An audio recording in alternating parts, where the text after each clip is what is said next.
Assalamu alaikum everyone. Hope all of you are doing great. This is Eliash, founder of Eliash English World.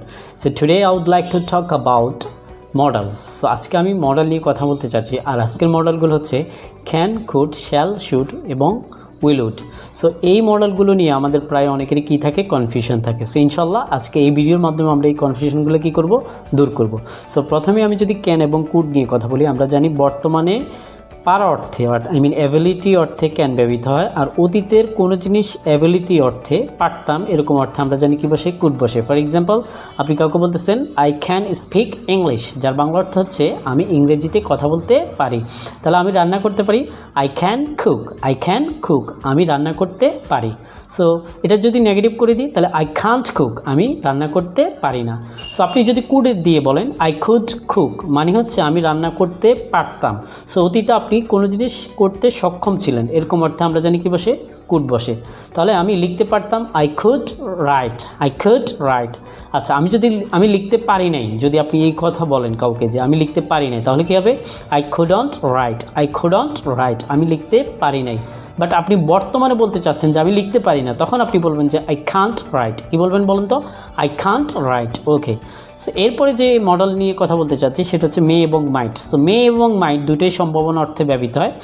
50%-এর নিচের সম্ভাবনা অর্থে সাধারণত মে এবং মাইট ব্যবহৃত হয়, তবে দুটোই অর্থে পার অর্থে ব্যবহৃত হয়। আপনি কাউকে বলতেছেন আই মে গো, আমি যেতেও পারি।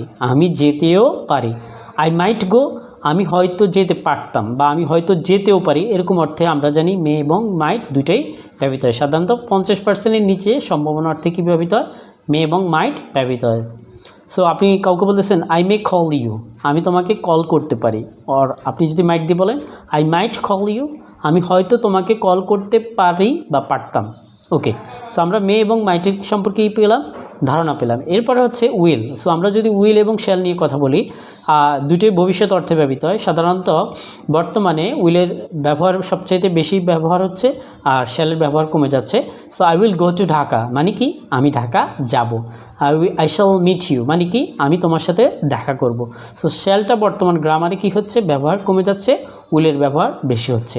আচ্ছা, উড নিয়ে যদি আমি বলি, উডটা হচ্ছে সাধারণত অতীতে আপনি কোনো জিনিস করতেন এরকম অর্থে ব্যবহৃত হয়। ফর এক্সাম্পল, আপনি কাউকে বলতেছেন আই উড প্লে ক্রিকেট, আমি ক্রিকেট খেলতাম। তাহলে আমি সাঁতার কাটতাম আই উড সুইম, আমি সাঁতার কাটতাম। তাহলে অতীতে সাধারণ অভ্যাস অর্থে ব্যবহৃত হয় উড, আর উইলটা হচ্ছে ফিউচারে মানে ভবিষ্যতে আপনি কোনো কিছু করবেন এরকম অর্থে কী ব্যবহৃত হয়, উইল এবং শ্যাল ব্যবহৃত হয়। সো ভিউয়ার্স, আশা করি আজকের লেসনটি ধরতে পেরেছেন। আর এই ভিডিওটি ভালো লাগলে অবশ্যই আপনার বন্ধুদের সাথে শেয়ার করে তাদেরকে জানিয়ে দিন। So because sharing is caring. Thank you very much.